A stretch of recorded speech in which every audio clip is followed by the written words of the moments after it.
Welcome back to my channel. If this is the first time you were here, please consider hitting that subscribe button over in the corner. While you're at it, ring that little bell. What that'll do is that'll notify you every time I put out a new video. I put out new videos every single Tuesday. What do we talk about? Talk about all things real estate, all things Palm Beach real estate, all things happening in the western communities of Palm Beach County.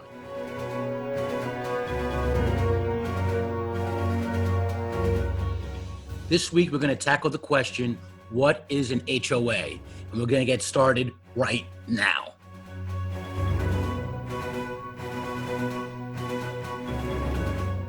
If you live or if you want to move to Florida, you'll need to know what an HOA is.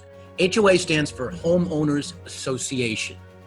Basically, they're a set of bylaws that each community has that covers things that we call CCRs, covenants, conditions, and restrictions. Basically, it's the rule of the land for that community. Now, HOAs are made up of members. How do you become a member? Well, basically, once you become a resident, you buy your home, you're automatically a member. And they're also run by board of directors. Lots of times it's an odd number, so if there's a voting issue, they can have a sort of a tiebreaker there. So lots of times you'll have 3, 5 members, 7 members, depends on how large the community is. Now, these board of directors, they're typically residents of the community, so they have a vested interest in being a board director and helping the community. These positions are voluntary, so they pretty much give their time free. It's not a paid position, and they help the smoothness of the community in terms of regulations, tenant complaints, any projects such as roads being redone, and landscaping issues. So it's sort of a thankless job, but it's an important one. And having a great board of directors is very important to a very stable and very well functioning community.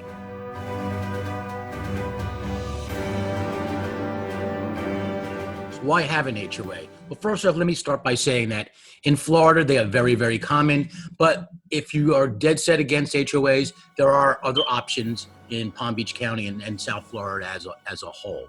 But the idea behind a homeowners association is to have the organization directed by the board of directors to help people adhere to those CCRs, covenants, conditions, and restrictions. So when disputes come up, they can take care of it. Now, the other thing it does is it helps enforce running it properly. So if a house is being neglected or so forth, what will happen is the board of directors, through their property manager, who they work very closely with, will send out what they call violations letters, which is sort of like a friendly reminder, hey, the mailbox has been broken, and can you please adhere to it? It's a way to keep the neighborhood looking very orderly, looking very uniform, and it also helps protect the home values.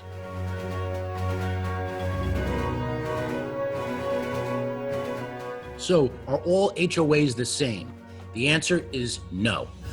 When you go to buy a home and it's in an HOA community, I strongly advise reading those bylaws. Lots of times when you can ask your realtor to look it up on the MLS. Many instances they are attached to the listing itself, and it's something you really want to consider because the personality of that neighborhood is sort of defined in those papers. As an example, they could be a possibility that they restrict certain types of pets. Could be a possibility that they restrict some kind of plants. Could be a possibility, which is very common now, is in some sort of rental restrictions. As an example, a lot of communities here in Florida now will not let a homeowner rent their home for the first 2 years. And the idea behind all this is to try and keep investors out of the neighborhood. They want the personality of that neighborhood to be a family neighborhood, or just people of full-time residents. So once again, I strongly advise before buying into the community that you read those bylaws, because it might not be the right neighborhood for you. As an example, if you're an investor and there are rental restrictions, well, that's not the right neighborhood for you. If you're an animal lover and let's say you have pit bulls, and a lot of communities don't allow pit bulls, right or wrong, if you feel strong about that, then that's not a neighborhood for you. So pick a neighborhood that fits your personality best. So what else can you expect from an HOA? Well, as I mentioned, it helps keep the home values of the home high. It helps to create uniformity within the community. Lots of times, and each community is different, and this is something you need to investigate. They'll take care of some of the services as well. Now, you will pay an HOA fee, and in return, you'll get some services back for that.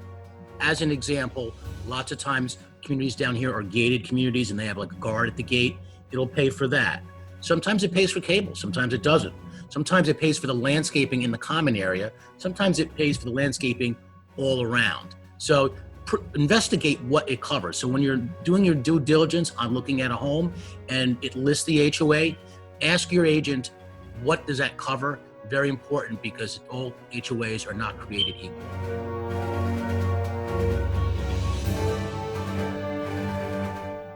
So HOAs are actually rather complicated. I can only fit so much into this video this week. So if you have any questions, please drop a comment or a question in the comments section down below. So there you have it. That's it for this week. Look forward to seeing you all on the next one.